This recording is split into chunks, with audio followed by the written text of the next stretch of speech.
क्या बिहार में फिर सियासी बदलाव की तैयारी है? क्या बिहार में फिर नीतीश कुमार पाला बदलेंगे? ये सवाल पहले भी कई बार पूछे जाते रहे हैं, लेकिन इस बार तमिलनाडु में बिहारी मजदूरों पर अटैक के आरोपों के बाद ये सवाल बिहार के सियासी गलियारों में तेजी से घूम रहे हैं। वजह है कि विधानसभा में डिप्टी सीएम तेजस्वी यादव ने कहा कि तमिलनाडु में बिहारी मजदूरों पर अटैक नहीं हुआ। विपक्ष ने सीएम से टीम बनाने की मांग की और सीएम ने अब जांच टीम बना दी है। दो वीडियो के बारे में जो जिक्र किया जा रहा है, भारत माता की जय आप लोग कहते हैं तो आपस के प्रदेश में घृणा क्यों फैलाते हैं? आप चार्टर्ड प्लेन से केक काटने जाते हैं और बिहार के मजदूरों की गांधी जी का प्लेन में नहीं बैठे हैं। बिहार में विधानसभा से लेकर सोशल मीडिया तक तमिलनाडु में बिहारी मजदूरों से मारपीट का मुद्दा गरम है। विपक्ष सवाल पूछ रहा है और सबसे ज्यादा सवाल बिहार के डिप्टी सीएम तेजस्वी यादव पर उठ रहे हैं। 1 मार्च को तमिलनाडु के सीएम एम.के. स्टालिन का जन्मदिन मनाया जा रहा था। मंच पर विपक्ष के दिग्गज मौजूद थे और उन दिग्गजों के बीच बिहार के डिप्टी सीएम तेजस्वी यादव की मौजूदगी भी थी। Bright future to the Chief Minister of Tamil Nadu, Mr. Stalin. ये वो वक्त था जब तमिलनाडु में बिहार के मजदूरों पर अटैक की खबरें सोशल मीडिया से लेकर तमाम न्यूज प्लेटफॉर्म्स पर तैर रही थी। इसे लेकर बिहार उबल रहा था, लेकिन ठीक उसी वक्त बिहार के डिप्टी सीएम तमिलनाडु के सीएम की जन्मदिन पार्टी अटेंड कर रहे थे। आप चार्टर्ड प्लेन से केक काटने जाते हैं और बिहार के मजदूरों की वीडियो चल रहा है। कल हमको डायरेक्ट हमसे बात किया है महोदय, और सारा इसका एक विशेष टीम गठित करके भेजें और जांच करावें। बिहार के बीजेपी नेताओं ने तेजस्वी को निशाना बनाकर एक के बाद एक ट्वीट किया। सोशल मीडिया पर सवाल उठने लगे। विधानसभा में विपक्ष ने इसे मुद्दा बनाया। सवालों का रुख मोड़ने के लिए तेजस्वी ने तमिलनाडु के डीजीपी के बयान को रिट्वीट किया। दावा किया गया है कि ऐसी कोई घटना नहीं हुई। घटनाएं काफी पहले त्रिपुर और कोयम्बटूर जिलों में हुई थी, लेकिन यहीं से पूरे मामले में नया ट्विस्ट आ गया। विपक्ष के नेता सीएम नीतीश कुमार से मिलने पहुंच गए। बीजेपी ने सीएम से जांच टीम बनाने की मांग की। बीजेपी की मांग पर सीएम ने मुख्य सचिव और डीजीपी को टीम बनाने के लिए कहा। जांच टीम को तमिलनाडु रवाना किया गया। सीएम के आदेश के बाद निशाने पर डिप्टी सीएम है। जांच टीम तो चेन्नई में जांच कर रही है, लेकिन सवाल तेजस्वी पर है। मामला सेंटिमेंट से जुड़ा है, लिहाजा हर तरफ से तेजस्वी पर सवालों की बौछार हो रही है। तेजस्वी पर विधानसभा में झूठ बोलने का आरोप लग रहा है। जो तमिलनाडु की घटना का जिक्र कर रहे हैं, कई लोग ये बता रहे हैं, कुछ लोगों ने यह भी बताया कि वो फेक वीडियो है। 2-3 फेक वीडियो भी उस संदर्भ में जारी किए गए हैं।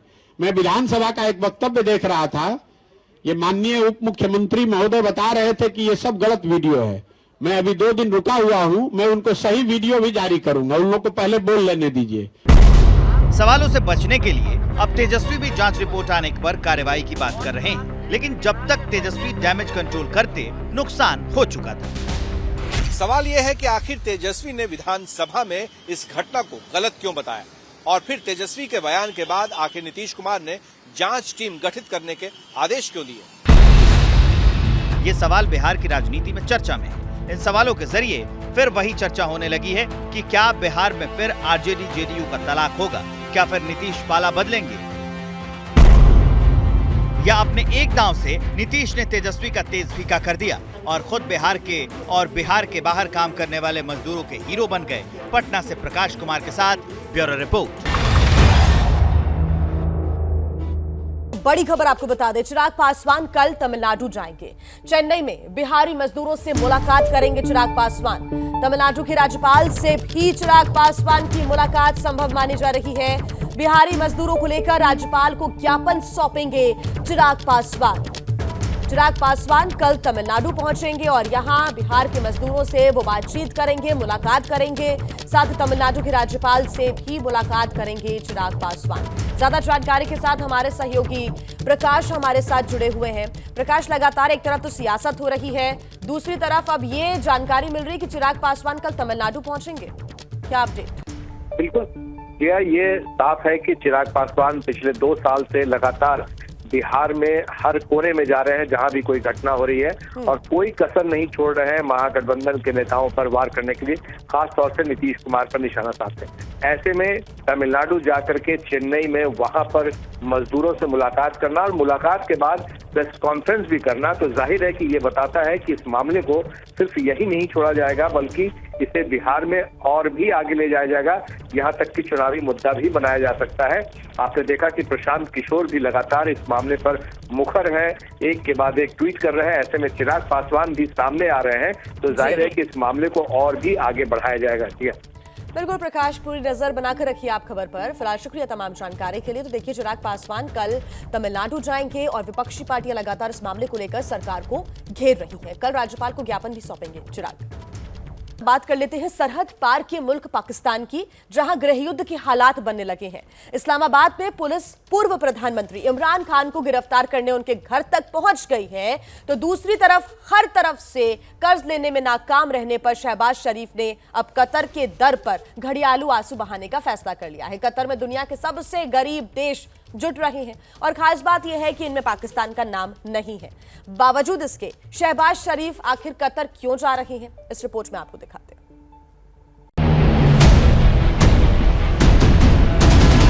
24 घंटों में एक बार रोटी खा रहे हैं। ना मेरी सेल हुई है ना मैंने नाश्ता किया है। आटा, चीनी, घी, हर चीज ही महंगी है। भाईजान, हर पाकिस्तानी रो रहे हैं, सियासी लोग मजे कर रहे हैं और गरीब लोग मरते हैं महंगाई की वजह से। हम खुदा की, हमारे घर में बच्चे जो है ना, हमारे सारे मोहल्ला जो है ना तंग आ चुकी है इन महंगाई से। सुबह से शाम, दिन से रात पाकिस्तानी बस एक ही बात कहते हैं कि एक वक्त की रोटी खाएंगे तो क्या जिंदा रह पाएंगे। मुझे घबराहट ये हो रही है कि हौसला है आप लोगों का कि ये जो मामलात है ना जिंदगी, यार किसी को कोई पता नहीं उसका मीटर घूम जाए या उसको कोई तकलीफ हो, वो आपके गले पड़ जाए। ये हालात है हमारे पड़ोस में। मुफलिसी और महंगाई ने जिन्ना के मुल्क को इस लायक बना दिया है जिसके आगे सिर्फ खाई है। क्योंकि एक तरफ पूरा मुल्क जल रहा है, रोटी छीन कर खाने की नौबत आ चुकी, लोग खुद को आग लगा रहे हैं, और दूसरी जानिब दरिंदगी अपने अरूज पर। कौन से मुसलमान है ये? मुसलमान छोड़ो, कैसे इंसान है ये? पाकिस्तानियों को लानत मलानत भेजती ये वही फिजा खान है जिसकी जब भी जुबान खुली तब हिंदुस्तान के खिलाफ जहर उगला। वैसे फिजा ही नहीं, अब पूरा पाकिस्तान इसी तरह बिलबिला रहा है। हमारे हुक्मरान जगह जगह जाते हैं, कहते हैं या अल्लाह हमें कुछ दे दे, या अल्लाह हमें कुछ दे दे। उनसे हमारे हुक्मरानों को दरबार के आगे बैठ जाओ वहाँ। यकदम इतनी बड़ी प्राइस में इजाफा करना आवाम के लिए भी जो है वो अफोर्ड करना मुश्किल हो जाता है। बिल्कुल नायल हो चुकी है, गरीब आदमी तो बिल्कुल बेड़ा गर्क हो गया गरीब आदमी का। मैंने 2 गाजरें ली हैं, 2 टमाटर लिए हैं, 3 खीरे लिए हैं और 1 सलाद का पत्ता लिया है और 1 प्याज का पीस लिया है। 350 पौने 400 रुपए उन्होंने मुझसे ले लिया। सब चोरों का टोला हुआ। पहले इमरान खान था, वो इससे बड़ा चोर था। ये जो है ना, ये भी सब चोर ही मिले हुए। शहबाज शरीफ अब यही करने वाले हैं। दुनिया के हर मुल्क पर नाक रगड़ने के बाद भी जब भीख नहीं मिली तो शहबाज शरीफ ने गरीब देशों की लाइन में लगकर कटोरा हाथ में थामने का फैसला कर लिया। जानना चाहते हैं कैसे? तो सुनिए। पाकिस्तान के प्रधानमंत्री शहबाज शरीफ 2 दिन के लिए कतर जा रहे हैं। कतर में दुनिया के सबसे गरीब 46 देशों की मीटिंग है। ये वो देश हैं जिनका वजूद भीषण तरीके से संकट में है। इस लिस्ट में एशिया के 9 देश हैं। इसमें अफगानिस्तान, बांग्लादेश, भूटान, नेपाल, म्यांमार शामिल हैं। लिस्ट में पाकिस्तान का नाम नहीं है। बावजूद इसके पाकिस्तान के प्रधानमंत्री इस मीटिंग में शामिल होंगे क्योंकि दुनिया के 46 गरीब देशों को अमीर देशों से मदद मिलने के ज्यादा चांस होते हैं। इसलिए शहबाज शरीफ ने भी मांगने वालों की लाइन में लगने का फैसला किया है। के हाथ में हमने कटोरा दे दिया है जो जगह जगह भीख मांग रहा है। हमारे हुक्मरान जगह जगह जाते हैं, कहते हैं या अल्लाह हमें कुछ दे दे। पाकिस्तान में ये रोना यूं ही नहीं है। पड़ोस के आतंक के मुल्क को महंगाई डायन निगलने वाली है। पाकिस्तान में महंगाई ने 58 साल का रिकॉर्ड तोड़ दिया है। खुद पाकिस्तानियों से ही सुन लीजिए। तो नाज़रीन, मुल्क में बढ़ती महंगाई के बायस हर कोई परेशान है। इदारा शुमारियात के मुताबिक रवां हफ्ते मुल्क भर में महंगाई की शरह में 41% से ज्यादा इजाफा हुआ है। मुल्क में महंगाई की दास्तान की तफसीलात देखते हैं इस रिपोर्ट में। कमर तोड़ महंगाई, जीना मुश्किल, हर एक की दुहाई, जाएं तो जाएं कहां, खाएं तो खाएं क्या, मार गई ये महंगाई। मुल्क में महंगाई की शरह 41% से भी तजावुज कर गई। पड़ोस के मुल्क में ये मातम यूं ही नहीं है। पाकिस्तान में महंगाई ने 50 साल का रिकॉर्ड तोड़ दिया है। खाने पीने की चीजों की कीमतों में 45% से ज्यादा बढ़ोतरी हो चुकी है। जनवरी की तुलना में फरवरी में महंगाई 4.3% बढ़ी है। जरूरी चीजों के दाम पिछले साल की तुलना में 45% तक बढ़ गए हैं। यह आंकड़ा पाकिस्तान ब्यूरो ऑफ स्टैटिस्टिक्स ने जारी किया है। बाकी का हाल पाकिस्तानी खुद बता रहे हैं। पेट्रोल दिन ब दिन महंगा होता जा रहा है और ये महंगाई यहाँ तक पहुँच गई है कि 250 रुपये का 1 लीटर पेट्रोल हो गया है। अफवाहें ये हैं कि अभी पेट्रोल और महंगा होगा। पहले ये अफोर्ड नहीं हो रहा था तो अब 250 का कर दिया है। सुनने में ये भी आ रहा है कि इससे भी महंगा हो रहा है। पाकिस्तान में जहां भी जिक्र छेड़ो हर कोई महंगाई और मुफलिसी का रोना रोने लगता है। वैसे हालात भी ऐसे ही है, लेकिन क्यों हैं ये भी पाकिस्तानी ही बताएंगे। बीइंग ए पाकिस्तानी मैं आपको ये बात बता रहा हूँ कि पाकिस्तानियों को लगता है सारी दुनिया बेवकूफ़ है, अकेले हम अक्लमंद हैं। सारी दुनिया गंदी है, एक अकेले हम अच्छे। सारी दुनिया में ऐब नाउजुबिल्लाह, बेऐब तो सिर्फ ज़ात मेरे रब की है और कोई नहीं। लेकिन हम नाउजुबिल्लाह अजीम तरीन कौम है। ये पागलपन का, दीवानेपन का शिकार है। पाकिस्तान की 100% सच्चाई यही है। वैसे कंगाली की कगार पर खड़े पाकिस्तान को चीन एक बार फिर 1.3 अरब डॉलर का कर्ज दे रहा है। इसलिए चंद रोज तक पाकिस्तान का चूल्हा जलने की उम्मीद जगी, लेकिन अपने हुक्मरानों पर पाकिस्तानियों को रत्ती भर भी भरोसा नहीं है। कि देखो जी, महंगाई बर्दाश्त करो, चुपचाप बर्दाश्त करो, चुपचाप टैक्सों का बोझ उठाओ, महंगी बिजली के बिल भरो, महंगी गैस खरीदो, लेकिन शिकवा ना करना, गिला ना करना। पाकिस्तानियों के लिए यही अंतिम फरमान है। भुट्टो और शरीफ खानदान के सियासतदानों ने क्लियर कर दिया है कि महंगाई से मरते हो तो मरो, लेकिन जुबान मत खोलना। लेकिन पाकिस्तानी भी कहां बाज आने वाले हैं। इसलिए पड़ोस के मुल्क का तमाशा देखते रहिए, दुनिया यही कर रही। Bureau report, ABP news. बात ईरान की, जहां से हैरान करने वाली सनसनीखेज खबर सामने आई है। ईरान में छात्राओं के जहर से बीमार होने की रोज नए मामले सामने आ रही हैं और रिपोर्ट्स बता रही हैं कि अब तक 1000 से ज्यादा छात्राओं को जहर दिया जा चुका है। सवाल यह है कि जहर देने के पीछे की वजह क्या है? ईरान की बेटियों का सबसे बड़ा विलन आखिर कौन है? इस रिपोर्ट में आपको दिखाते हैं।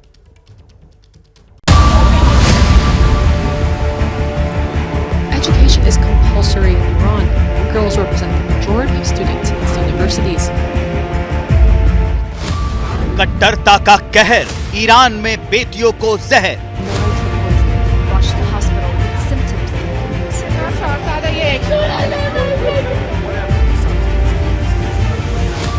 खामनेई के मुल्क में खौफनाक साजिश किसकी?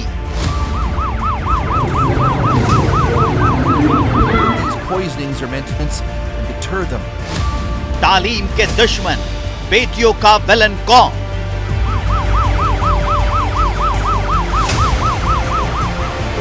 One person, a tanker driver, has been arrested, and the Iranian Teachers Union have called for a nation. ये सवाल यूं ही नहीं है। ईरान में हर तरफ हाहाकार है। स्कूलों से लेकर सड़क तक तेहरान में बच्चियां तड़प रही हैं। अस्पतालों में मासूमों की चीखें कलेजा चीर रही हैं। पूछ रही हैं, ईरानी बेटियों का वो गुनहगार कौन है जिसका जहरीला जहन है?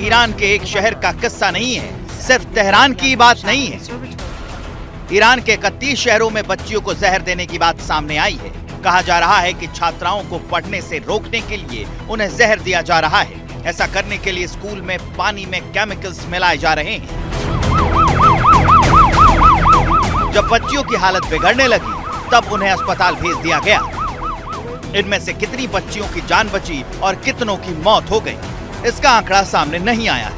सामने आए ईरान के शिक्षा मंत्री यूसुफ नूरी, जिन्होंने खबर को अफवाह बताया, लेकिन मामला दबने की जगह उछला चला गया। ईरान में पिछले साल दिसंबर से ही छात्राओं के बीमार होने की खबरें सामने आ रही थी। बीमार हुई छात्राओं को मिचली और सांस लेने में हो रही दिक्कत की शिकायत भी हुई थी। तो सवाल यह है कि स्कूल में इन्हें जहर देने की साजिश किसने की? ईरान की सरकार कबूल कर चुकी है कि बच्चियों को जहर जानबूझकर दिया गया था। ये घटना जितनी डराने वाली है उससे ज्यादा खौफनाक है। इसके पीछे की वजह बताया जा रहा है कि कुछ कट्टरपंथी नहीं चाहते कि बच्चियां पढ़ाई करें। वो इलाके के सारे गर्ल्स स्कूल हमेशा के लिए बंद कराना चाहते थे। इसलिए बच्चियों को सांस के जरिए जहर दिया गया। बच्चियों के लंग्स की जांच में इसके सबूत मिल गए। ईरान में इस तरह के मामले नवंबर के अंत से ही होने लगे थे, लेकिन एंटी हिजाब प्रोटेस्ट पर जुल्म ढाने में जुटे सिस्टम ने खबर छिपाने में ताकत झोंक दी। लेकिन अब सच दुनिया के सामने आ चुका है।